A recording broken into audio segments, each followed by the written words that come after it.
talagang i-amend natin yung Universal Healthcare Law. Kasi actually, in paper, parang wala kang makitang problema. Pag binasa mo ang UHC, sinasabi niya na tutugunan niya, ang mandate niya is tugunan niya ang problema ng accessibility of healthcare.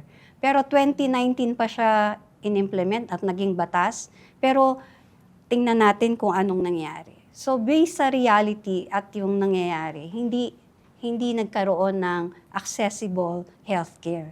Lalong nahirapan yung ating mga kababayan. So kailangan natin niyang aralin, i-amend hanggang siya ay mapalitan.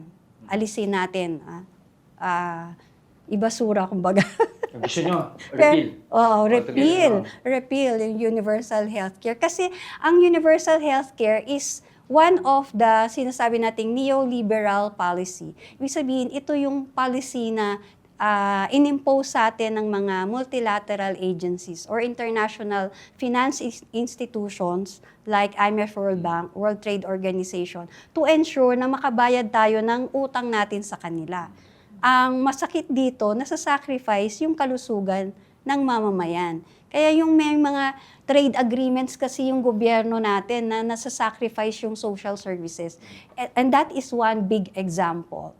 And World Health Organization din kasi ay nag-i-implement nito sa buong mundo, no? Yung global policy nga siya. So, malaking problema yung UHC and PhilHealth. And ang worst pa dyan, yung pera ng taong bayan nagagamit sa corruption, di ba? Ang tanong natin, saan napunta? Saan napunta?